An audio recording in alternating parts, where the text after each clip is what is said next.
अस्सलाम वालेकुम नाजरीन। मोटरवे के वाक़या ने पूरी कौम को हिला कर रख दिया है, लेकिन ये पहली दफ़ा नहीं हुआ कि हमारी कौम हिल कर रह गई हो।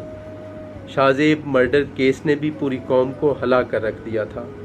ज़हनी तौर पर एक मजूर शख्स जब ATM से पैसे चुराता हुआ पकड़ा गया और पुलिस तशद्दुद से हलाक हुआ तो तब भी पूरी कौम हिल कर रह गई थी।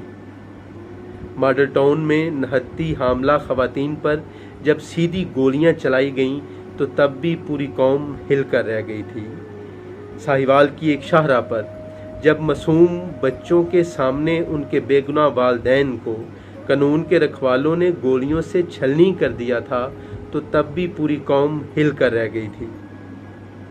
कसूर की मासूम ज़ैनब जब एक दरिंदे की हवस का निशाना बनी तो तब भी पूरी कौम हिल कर रह गई थी। हमारी कौम हिलती ज़रूर है, लेकिन जुर्म को उसके अंजाम तक नहीं पहुंचाती। ये हमारा कौमी मिजाज बन चुका कि हम चंद दिन के लिए तो एहतजाज करते हैं और फिर उसके बाद उस वाक़या को भूल जाते हैं। और हमारे हुक्मरान भी चूँकि हमारे इस कौमी मिजाज से बखूबी वाकिफ़ हैं, इसलिए वो भी तब तक हिलते हैं जब तक कौम हिलती है, और जब कौम सो जाती है तो तब वो भी लंबी तान के सो जाते हैं। लेकिन आप इत्मीनान से अपनी ज़िंदगी गुजारिए, क्योंकि वह औरत जिसकी अस्मत मोटरवे पर पामाल की गई वो औरत आपके या मेरे ख़ानदान की औरत नहीं है, बल्कि वो तो उस बदनसीब माँ की बेटी है जो डिफेंस में रहती है और जो शायद उम्र भर इंसाफ के इंतज़ार में बैठी रहेगी।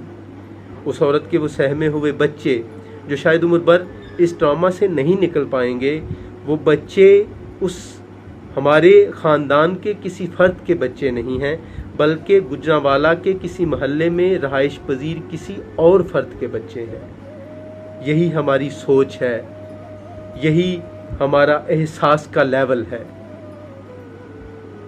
और मैं आपको यकीन दिलाता हूँ कि इस केस में भी इंसाफ नहीं मिलेगा। हिस्ट्री विल रिपीट इटसेल्फ, क्योंकि इंसाफ जिंदा कौमों को मिलता है। इंसाफ उन कौमों को मिलता है जो जागती होती हैं। इंसाफ उन कौमों को नहीं मिलता जो सो रही होती हैं और किसी दिलखराश वाक़े पर हड़बड़ा कर उठ जाती हैं और एहतजाज करती हैं, शोर गुल करती हैं और फिर से लंबी तान के सो जाती हैं। ऐसी कौमों को इंसाफ नहीं मिला करता। और आप इसलिए भी इत्मीनान से रहिए कि ये आग तो किसी और घर में लगी है। हम में से अक्सर इसी खुशफहमी में जी रहे हैं कि यह आग तो किसी और घर की आग है, लेकिन याद रखिए कि खुशफहमियों के ये सिलसिले दराज नहीं होंगे। अगर यही जंगल का कानून चलता रहा तो लॉलेसनेस की ये आग हर घर तक पहुंचेगी और तब तक बहुत देर हो चुकी होगी। इस लम्हे से पहले जाग जाइए और जिंदा होने का सबूत दीजिए। अगर आप यूं ही सोए रहे तो फिर से कौम की कोई बेटी अपनी अस्मत पामाल करवा बैठेगी और हम फिर से इसी तरह से एहतजाज कर रहे होंगे। मेरा इरादा तो यही था कि मैं भी दूसरे मीडिया एंकर्स की तरह शुगर कोटेड गोलियां दूंगा, लेकिन मैं ऐसा कर नहीं सका।